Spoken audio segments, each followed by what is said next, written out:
Ukrainian armed forces drone units launched overnight attacks on oil terminal and a drone depot in Russian-occupied Crimea Peninsula on November 13.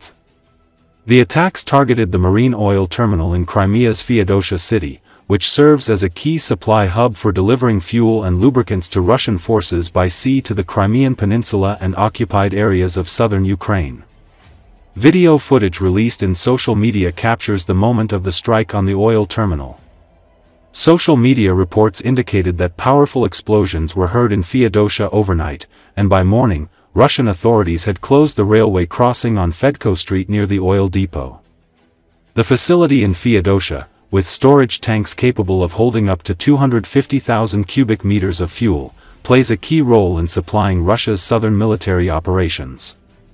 Thursday's attack was the third such strike on Feodosia in the past few days. Another attack targeted a storage and maintenance base for Orion strike reconnaissance drones at the Kirovsky airfield in Crimea.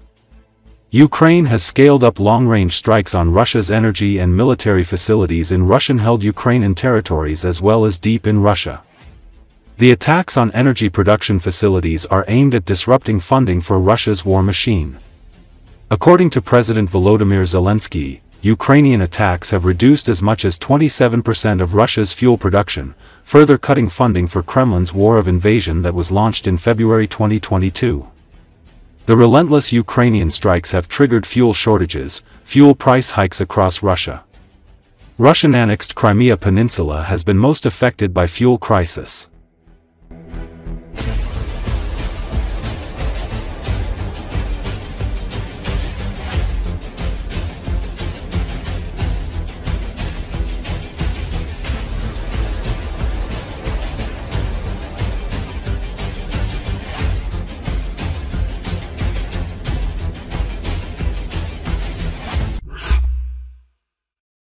A Russian soldier left helpless in the front line has complained about the difficult condition he is facing.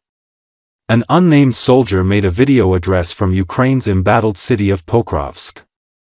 Expressing desperation, the soldier said he had not eaten for almost a week and there was no residential area in the site.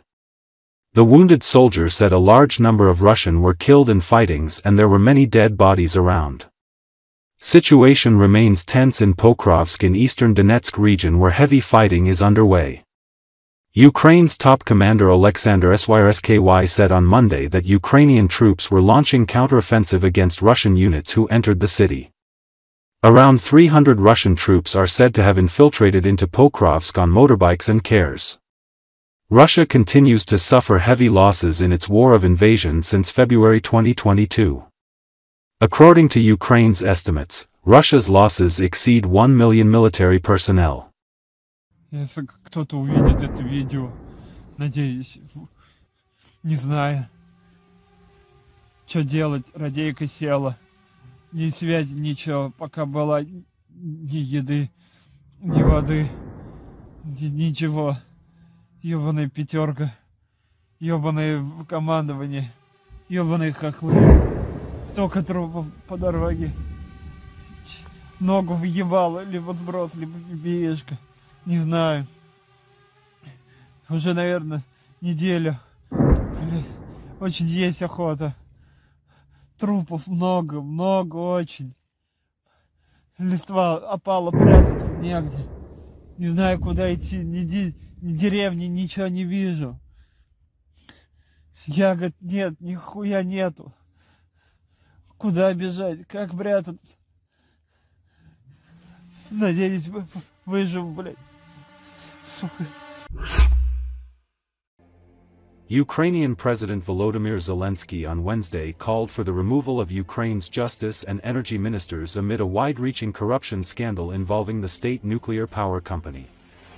Among other things, this is a matter of trust, Zelensky said in a video statement on his Telegram channel as he urged the Prime Minister to remove Justice Minister Herman Halashchenko and Energy Minister Svetlana Grinchuk. According to Associated Press, he said he is asking members of parliament to support this decision. The announcement came after Ukraine's anti-corruption agency said Tuesday it has detained 5 people and identified 7 other suspects in a major graft investigation involving alleged kickbacks worth around $100 million in the energy sector. The National Anti-Corruption Bureau did not identify the suspects but said they include a businessman believed to be the mastermind, a former advisor to the energy minister, and an executive with the power company Energodom. The agency also accused 8 people of bribery, abuse of office and possession of disproportionate assets on Tuesday. The investigation, which began 15 months ago, was welcomed by Zelensky, who urged officials to cooperate with the probe. Energodom says the investigation has not disrupted its operations. Zelensky said existence of any type of illegal schemes in country's energy sector is absolutely unacceptable. He said he will sign a decree imposing sanctions on 2 people included in the corruption investigation, but didn't clarify who. Top government officials and associates close to Zelensky are implicated in the scandal. Earlier, Prime Minister Yulia Sviridenko said Halashchenko would be suspended from his post. Responding in a statement on Facebook, he said he would defend himself in court. "I believe that being suspended for the duration of the investigation is a civilized and proper course of action," he said. "I will defend myself in the legal domain and prove my position." Бажаю здоров'я, шановні українці і українки. Сьогодні детально говорив з прем'єр-міністром України Юлією Свириденко. Перше. Повинна бути максимальна чистота в енергетиці всіх процесів абсолютно, і кожне розслідування правоохоронців, антикорупціонерів я підтримую. Ми підтримуємо. І це абсолютно чітка та однакова для всіх позиція. Жодних схем. І добре, що Кабінет міністрів України надаватиме повне сприяння слідству і всім процесуальним судовим діям. Буде очищення та перезавантаження управління Енергоатому.